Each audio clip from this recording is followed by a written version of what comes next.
All right, fig lovers, this is Ross the Fig Boss. In today's video, we're gonna be uppotting and transplanting a fig tree in a smaller pot into something like a larger container. And this is absolutely critical for the success of our fig trees. We cannot see good success with our fig trees if we're only growing them in small containers like this one. This is a 1 gallon size pot. We need to be growing our fig trees in at least a 3, 5, or 7 gallon size pot to see good success. And the larger the pot is, the more space these trees have to grow and the more access to water and nutrients they have, leading to potentially a larger amount of production. And so a lot of growers, for some reason, just keep them in these pots for way too long. They become root bound, and that's just not what we want to do. We want to get them out of these pots once they become fully rooted and somewhat established. We want to either put them in the ground or we want to put them in a larger container. And so that's what we're doing today. This is a variety here called Melandra Blanca that I absolutely love. I've talked about it actually on my blog, figboss.com. Check it out if you guys haven't already seen the blog. And so that's what we're doing. If I want to see more production off of this particular variety, we got to put it in a larger container or I got to plant it in the ground. So that's what we need for a container fig tree, is a larger pot size. Now, let's now talk about the soil, because that's the next and most important step for the most part. If we can get ourselves a really well-draining soil, I think that's the critical piece of information there. Because the fig tree has very fibrous roots and an extensive root system, not only do we not want to damage this tree as we're transplanting it into the container, but we also want to take care of the roots once they're in the container. And the best way to do that is to have a good amount of air in your containers. How do you get more air in the soil? Do I get a fan and just start blowing air on it? No. We need to have a well-draining mix with slightly larger particles than maybe a lot of you guys might be used to. And so things like ProMix is a good soil to use, things like compost and worm castings, peat moss, cocoa coir, but those are smaller and denser particles that have typically less air if they are constantly being wet. And so what we want to do is mix in other materials with those that I just mentioned, like vermiculite, perlite, bark, small pieces of bark, shredded bark, rice hulls. There are all kinds of materials that you guys can use, and you can even create your own mix.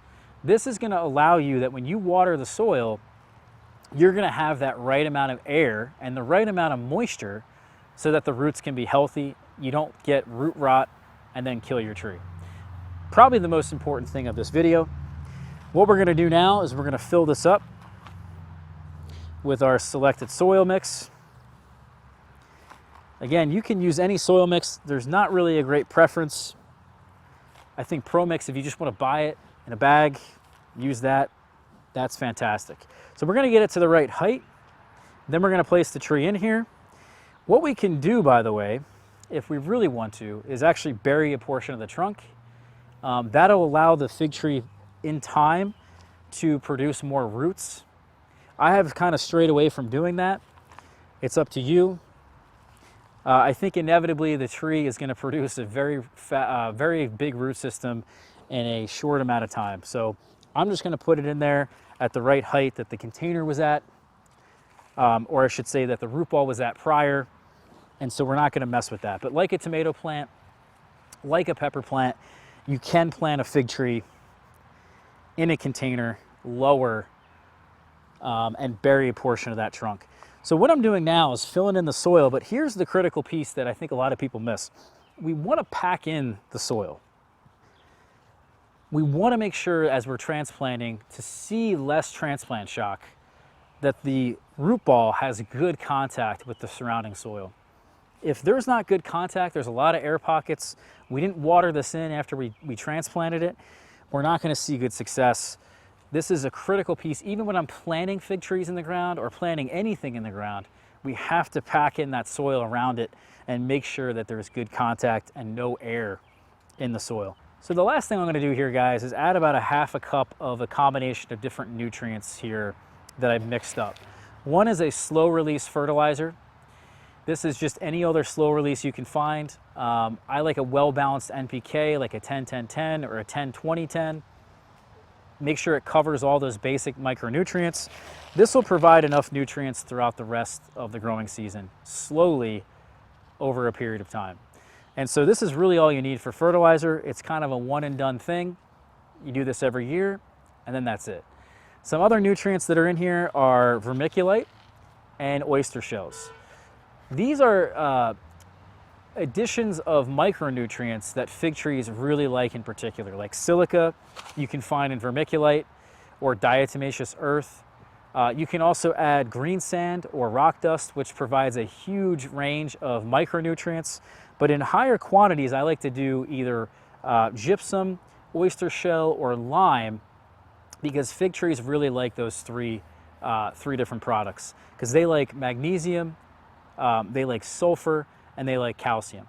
So if you do actually an analysis of a fig tree's leaf or the fruits, those are typically more of the nutrients you'll find in the leaves and in the plants and in the fruits. So I like to add them in higher quantities, in addition to what's already found in the soil, in addition to what's already in a well-balanced fertilizer. So the last thing we're going to do here is actually add in some mulch. And I just have here a little bit of wood chips, rice hulls, even a little bit of fertilizer. Try not to go too crazy with this in terms of some of the larger pieces, but some of this broken down stuff is really going to help with the transplant shock. It's going to keep things a bit cooler. It's going to keep things regulated. That soil life's going to improve. And in general, you're going to have happier and better perennial plants, not just fig trees. Everything else I have planted in the ground gets that mulch. It's critical. Lastly, we put the tag here in the pot, and now we know what it is, and we're going to have success with this tree going forward throughout the rest of this growing season. Thank you guys here for watching this one. Again, this is Ross. Please hit that subscribe button for me, hit that like button for me, and check out our blog, figboss.com. Catch you for the next one. Take care.